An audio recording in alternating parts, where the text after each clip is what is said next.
Hello friends, welcome to ఆస్ని Sudha all in one channel. ఇవాళ మొదటి పెట్టో చూద్దాము. ఇది కట్ చేసుకుంటుంటాం కదా, అలా కట్ చేసినప్పుడు మనం ఇలాగా పైన అంతా కట్ చేసుకుని సైడ్స్ అన్నీ కట్ చేసుకుంటాం కదా. ఇలా ఆనియన్స్ కట్ చేసుకున్నాక మనం అది మొసం అనేది ఉంటుంది కదండి, కిందది అంతా మధ్యలో కంటే తీసేస్తాము. అది మనం చాక్ పెట్టినా తీసినా సరిగ్గా రాకుండా ఉంటుంది కదా, అలాంటి దాన్ని ఈజీగా తీసేసుకోవచ్చండి. ఏమీ లేదు, ఇలాగా బీరకాయ అనేది పీల్స్ తీసుకునేది ఉంటుంది కదండి, దాన్ని తీసుకుని ఇలాగా లాన్ గుచ్చుకుని రౌండ్గా తిప్పితే లాన్ ఉన్న ఎంత గట్టిగా ఉన్నా కూడా అలాంటిది ఈజీగా వచ్చేస్తుందండి. చూస్తున్నారు కదా, ఈజీగా ఇలాగా లాన్ ఉన్నది చాలా ఈజీగా తీసేసుకోవచ్చు. ఈ విధంగా ఒకసారి ట్రై చేయండి. ట్రై చేసి అలా ఉందో కామెంట్ సెక్షన్లో కామెంట్ చేయండి. నెక్స్ట్ టిప్ ఏంటి చూద్దాము. మనకి 1 మంత్ సరిపడగా కందిపప్పు అయినా శనగపప్పు అయినా తెచ్చుకుంటుంటాం కదా, అలా తెచ్చుకున్నప్పుడు వాటిని చిన్న చిన్న పురుగు అనేది పట్టేస్తుంటుంది. ఆ పురుగు అనేది పట్టుకొని ఉండాలంటే ఇలాగా మనం కందిపప్పు అనేది స్టోర్ చేసుకున్నప్పుడు అందులోకి ఒక బిర్యానీ ఆకు అనేది పెట్టుకుని స్టోర్ చేసుకుంటే మీకు నెల అయినా 2 నెలలైనా కూడా పప్పు అనేది పాడవకుండా ఉంటుందండి. ఈ విధంగా ఒకసారి ట్రై చేయండి. నెక్స్ట్ టిప్ ఏంటి చూద్దాం. పసుపు అనేది యూజ్ చేస్తుంటాం కదా, యూజ్ చేసినప్పుడు తడి చేతులు అనేది మనం గమ్మున పెట్టేస్తుంటాము. దానివల్ల పురుగు అనేది పట్టేస్తుంది కదండి. అలా పురుగు పెట్టకుండా ఉండాలంటే ఇలాగ ఒకసారి ట్రై చేయండి. ఏమి లేదు, మిరియాలన్నీ తీసుకున్నానండి. ఈ మిరియాలన్నీ అందులో వేయనవసరం లేదు. ఒక 4 అనేది తీసుకుని ఆ పసుపులో కనుక ఉంచితే మనకి ఆ పసుపు అనేది పురుగట్టకుండా ఎక్కువ రోజులు అనేది మనకు మనికి వస్తుందండి. ఈ విధంగా వేసుకుని ఒకసారి కలిపి క్యాప్ అని పెట్టేసుకుని స్టోర్ చేసుకుంటే ఎన్ని రోజులైనా ఎన్ని నెలలైనా కూడా అసలు పాడవకుండా ఉంటుంది. నెక్స్ట్ టిప్ వచ్చేసి చూస్తున్నారు కదా, నేను శనగపప్పు అంతా ఒక డబ్బాలో వేసేసుకున్నాను. ఇలా వేసుకోవడం వల్ల మనకి పోప్స్ అనేది సపరేట్గా పోపుల డబ్బులు వేయని అవసరం లేదండి.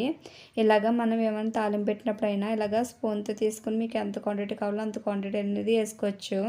మీకు పోపు డబ్బా పెట్టే ప్లేస్ లేకున్నప్పుడు ఇలాగ ఒకసారి ట్రై చేయండి. టిప్ అనేది చాలా అంటే చాలా యూజ్ఫుల్ అవుతుంది అండి. నెక్స్ట్ టిప్ ఏంటో చూద్దాము. ఇలా మన కొత్త బట్టలు అనేది వేస్తుంటాం కదా పిల్లలకి, ఫ్రాక్స్ అనేది అలా వేసినప్పుడు ఒకసారి వేసి ఇప్పేస్తుంటారు. అది మనం వాష్ చేయలేం కాబట్టి ఇలాగా టాల్కమ్ పౌడర్ అనేది తీసుకోవాలండి.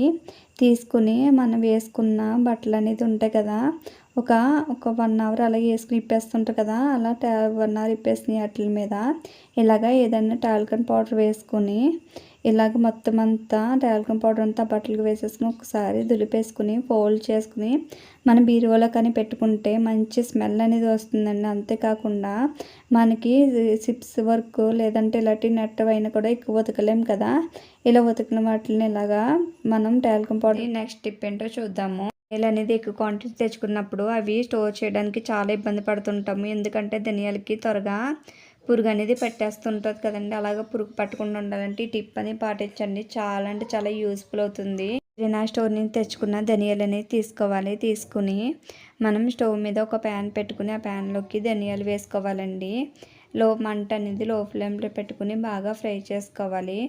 ఇలాగ బాగా ఫ్రై చేసుకోవడం వల్ల అందులో పురుగు అనేది పట్టకుండా ఉంటుందండి. మనకి ధనియాలు అనేది ఎక్కువ రోజులు వస్తాయి. ఈ విధంగా ట్రై చేయండి. మంట అనేది లో ఫ్లేమ్లో పెట్టుకుని బాగా ఈవెన్గా ఫ్రై చేసుకోవాలండి. ఇలా ఫ్రై చేసుకోవడం వల్ల ఈ బాగా లాన్కి వెళ్ళి బాగా ఫ్రై అవుతుంది. ఇలా ఫ్రై అయినాక స్టవ్ ఆఫ్ చేసుకుని బాగా చల్లారాక ఒక డబ్బాలో స్టోర్ చేసుకోవచ్చు. మీరు ఫ్రిడ్జ్లో పెట్టిన అవసరం లేదండి, బయట పెట్టినా స్టోర్ చేసుకోవచ్చు.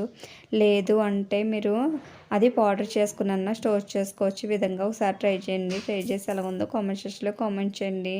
నెక్స్ట్ టిప్ ఏంటో చూద్దాము. అక్కడికి ఇలాగ అగరొత్తుల బాక్స్ అని తెచ్చుకుంటుంటాం, అది పాడేయకుండా యూజ్ చేసుకోవచ్చు. అంతేకాకుండా ఇలా సోప్ బాక్స్కి వచ్చిన కవర్ కూడా పాడేయకుండా ఇలా యూజ్ చేసుకోవాలని చూపిస్తాను. చాలా బాగా యూజ్ అవుతుందండి. మీరే షాక్ అవుతారు ఈ టిప్ చూసి. ఏమీ లేదండి, ఈ బాక్స్ అనేది మనం వేస్ట్గా పడేయకుండా బట్టల్లో కానీ మనం శారీస్ అని పొట్టి శారీస్ ఉంటాయి కదా, బట్టల్లో పెట్టుకుంటే అవి స్మెల్ వస్తాయి. అంతేకాకుండా స్మెల్కి బొద్దింకలు కానీ ఏ పురుగులు కానీ ఏమీ రావండి. శారీస్ దగ్గర లేదంటే మనం ప్యాంట్ షర్ట్స్ ఉంటాయి కదండి, వాటి మధ్యన పెట్టుకుంటే మంచి స్మెల్ అనేది వస్తుంది. ముక్కు వాసన లేకుండా బొద్దింకలు అనేది లేకుండా ఉంటాయండి. ఈ విధంగా ఒకసారి ట్రై చేయండి. టిప్ కనేసి కామెంట్ సెక్షన్లో కామెంట్ చేయండి. మనం నెలకు సరిపడగా వెల్లుల్లిపాయలు అనేది తెచ్చుకుంటూ ఉంటాం కదా, వెల్లుల్లిపాయలు అనేది అలాగే పెట్టేస్తే డబ్బాలో కూడా స్టోర్ చేసుకోలేం కదా, అది ఎలా స్టోర్ చేసుకోవాలనేది వీడియోలో చూపిస్తానండి. వీడియో అక్కడ స్కిప్ చేయకుండా ఫుల్గా చూడండి.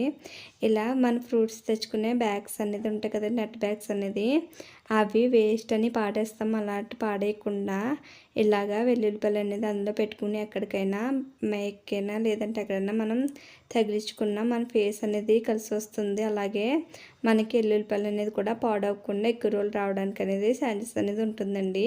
ఈ విధంగా ఒకసారి ట్రై చేయండి. ట్రై చేసి ఎలా ఉందో ఈ టిప్ అనేది మొత్తం మీకు ఎన్ని సరిపోతే అన్ని కప్స్ అనేది పెట్టుకోండి. జ్యూస్ అనేది పెట్టుకోవాలి. ఇలాగ నాకు ఒక 5 పడ్డదండి. అవి అట్లలోకి నేను పోపు సామాన్లు ఉంటాయి కదండి, మన పోపులు పెట్టి ఇలా వేసుకుని మనం యూజ్ చేసుకుంటే మనకి మనీ పెట్టుకుని పోపుల డబ్బా అనేది కొనవసరం లేదండి. మన ఇంట్లో ఉన్న వాటితోటే మన పోపుల డబ్బా అనేది రెడీ చేసుకున్నాం కదా. చూడండి మధ్యలో కూడా గ్యాప్ ఉంది. దాని బదులుగా మనం చిన్న గ్లాస్ అన్న పెట్టుకుని యూజ్ చేసుకోవచ్చు. ఈ టిప్ కన్నా ఇస్తే ఒక లైక్ చేయండి. నెక్స్ట్ టిప్ పెట్టి చూద్దాము. అందరి ఇంట్లో అనేది చాకులు లేదంటే ఇలా కత్తెరలు అన్నీ వాడుతూ ఉంటాయి కదండి. అవి పొద్దున ఉండదండి ఒక్కోసారి. అలాగ ఉండలేనప్పుడు ఇలాగ చాక్ అనేది ఇలా సాల్ట్లో పెట్టుకుని ఇలాగా మనం అనుకుంటే మనకి దానికి పొద్దున అనేది వస్తుందండి. సాల్ట్ అనేది కొంచెం రఫ్గా ఉంటుంది కదండి, దానివల్ల కొంచెం పొద్దున అనేది వస్తుందండి. ఇలా సిజర్ కట్ ఇలా అంటూ ఉంటే అండి దానికి కొంచెం పొద్దున అనేది వస్తుంది. నెక్స్ట్ టిప్ ఏంటో చూద్దామండి. నెక్స్ట్ టిప్ వచ్చేసి బౌల్లోకి రైస్ తీసుకున్నాను. ఈ రైస్ అనేది 3 స్పూన్ దాకా తీసుకున్నానండి. ఈ రైస్లోకి అనేది మనం ఇప్పుడు టీ పౌడర్ అని వేసుకోవచ్చు. టీ పౌడర్ బదులుగా మనం కాఫీ పౌడర్ అని వేసుకోవచ్చు. నేను 1 స్పూన్ దాకా టీ పౌడర్ అని తీసుకున్నానండి. తీసుకుని ఆ టీ పౌడర్ అంతా రైస్లో కలిసే విధంగా కలుపుకోవాలి. ఇలా కలుపుకుని దాన్ని ఏ విధంగా యూజ్ చేస్తామో మనకి ఎలా యూజ్ అవుతుందని కూడా ఈ వీడియోలో చూపిస్తానండి. వీడియో అక్కడ స్కిప్ చేయకుండా ఫుల్గా చూడండి. ప్లీజ్ అండి, వీలైతే ఒక లైక్ చేయండి. మీరు లైక్ చేసిన వల్ల నా వీడియో అనేది కొంత షేర్ అవుతుంది. రైస్లో మనం టీ పౌడర్ని కలిపి పెట్టుకున్నాం కదండి, ఇప్పుడు ఎలా యూజ్ చేయాలని చూపిస్తానండి. ఫ్రిడ్జ్ ఎంత క్లీన్ చేసినా మనం ఎంత నీట్గా పెట్టుకున్నా చిన్న బ్యాడ్ స్మెల్ అనేది ఉంటుంది కదండి. అంతేకాకుండా దోసపిండి ఇడ్లీ పిండి పెట్టుకున్నా లైట్గా పుల్లటి వాసన అనేది వచ్చేస్తుంది. అలా వాసన గట్రా రాకుండా ఉండాలంటే మనం ఈ టిప్ అనేది ఫాలో అయిపోండి. ఈ విధంగా మనం చేసి పెట్టుకున్న రైస్ అనేది అలా పెట్టేసుకుంటే మన ఫ్రిడ్జ్లో బ్యాడ్ స్మెల్ లేకుండా ఉంటుంది. ఈ విధంగా ఒకసారి ట్రై చేయండి. ట్రై చేసి ఎలాగుందో కామెంట్ సెక్షన్లో కామెంట్ చేయండి. ఈ వీడియో నెక్స్ట్ టిప్ ఏంటో చూద్దామండి. నెక్స్ట్ టిప్ వచ్చేసి ఇలా చిన్న మిక్సీ జార్లు అయినా పెద్ద అయినా మిక్సీ జార్లు అనేది మనం అల్లం వెల్లుల్లి పేస్ట్ అయినా మసాలాలైనా ఏదేదో వాడుతూ ఉంటాం కదండి, అన్ని రకాలనేది. అలా వాడినప్పుడు మిక్సీ జార్ లాస్ట్ని కింద అనేది అంటుకుపోయి ఉంటుందండి. అంతేకాకుండా ఇలాగ స్క్రూల్లో కూడా అందులోకి పడిపోయి ఉండిపోయి అలా బ్యాడ్ స్మెల్ అనేది వచ్చేస్తుంది కదండి. అలా బ్యాడ్ స్మెల్ రాకుండా ఎలా క్లీన్ చేసుకుందామో చూద్దాం రండి.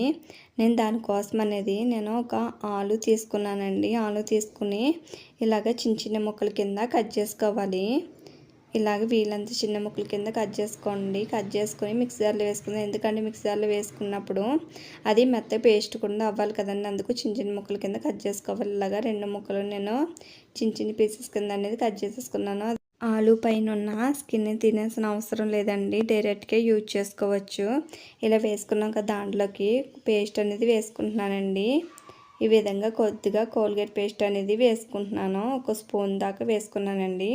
తర్వాత వచ్చేసి చిన్న టీ గ్లాస్ అంతా వాటర్ వేసుకుంటున్నాను. వేసుకుని ఇది మిక్సీ పెట్టుకుంటామండి.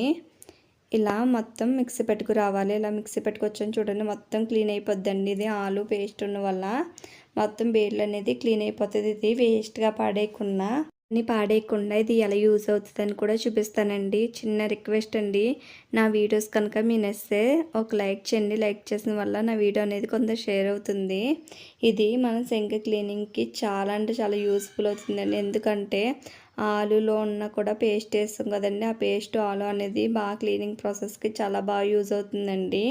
ఇలాగ సింక్ అంతా 1 స్పూన్ పెట్టుకుని మొత్తం స్ప్రెడ్ చేసుకుంటున్నానండి. ఇలా సింకే కాకుండా ట్యాప్స్ ఉంటాయి కదండి, ఆ ట్యాప్స్ కూడా ఈజీగా క్లీన్ చేసుకోవచ్చు. చాలా నీట్గా అనేది క్లీన్ అయిపోతుందండి. ఇలా ట్యాప్స్ అన్నీ బాగా క్లీన్ చేసేసుకోవాలండి. ఇలాగ ట్యాప్స్ సింకే కాకుండా స్టవ్ దగ్గర మనం స్టవ్ వంట చేసుకున్నాక జిడ్డు అనేది పడిపోతుంటాయి కదండి, అలా పడిపోయినట్లు కూడా ఈజీగా క్లీన్ చేసుకోవచ్చు. ఇలా నేను ట్యాప్స్ ఫ్లోర్ మొత్తం క్లీన్ చేస్తున్నాను. బ్యాక్ సైడ్ ఉన్న టైల్స్ అంతాని ఇలాగా మొత్తం క్లీన్ చేసుకోవాలి. నీట్గా అనేది చాలా బాగా నీట్గా క్లీన్ అయిపోతుందండి. ఎందుకంటే అందులో కోల్గేట్ పేస్ట్ వేసాం కదా, ఆ కోల్గేట్ పేస్ట్ అనేది మనకి క్లీనింగ్ ప్రాసెస్లో చాలా బాగా యూజ్ అవుతుందండి. ఇలాగా క్లీన్ చేసుకున్న కదా స్క్రబ్బర్ తీసుకుని మొత్తం సింక్ అనేది నీట్గా తుడిచేసుకుంటున్నానండి. అందులో ఉన్న చిన్న గిన్నె కూడా క్లీన్ చేసేసుకోవాలి. ఇలా క్లీన్ చేసేసుకున్నాక వాటర్తో అనేది వాష్ చేసి చూపిస్తానండి ఎంత నీట్గా అనేది వచ్చిందో. ముందు ఎలాగుందో ఇప్పుడు ఎలాగుందో.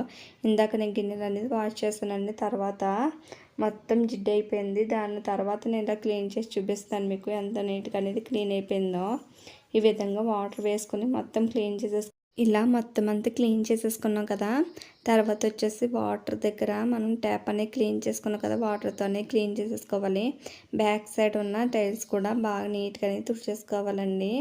ఇలా క్లీన్ చేసుకున్న తర్వాత శంకు కూడా నేను వాటర్తో క్లీన్ చేసేసుకున్నాను. చూడండి వాటర్లో ఉన్న డస్ట్ అంతా మొత్తం నీట్గా అనేది వచ్చేసింది. మురికి జిడ్డు ఏది లేదండి, అంత బాగా క్లీన్ అయిపోయింది. చాలా బాగా క్లీన్ అయిపోయింది. చూడండి మీరే ఎంత నీట్గా అనేది వస్తుందో. ఇందాక ఎంత జిడ్డుగా ఉందో ఇప్పుడు ఎంత నీట్గా ఉందో చూడండి. ఈ టిప్ కనుక నేస్తే సబ్స్క్రైబ్ చేసి లైక్ చేయండి. Thank you for watching.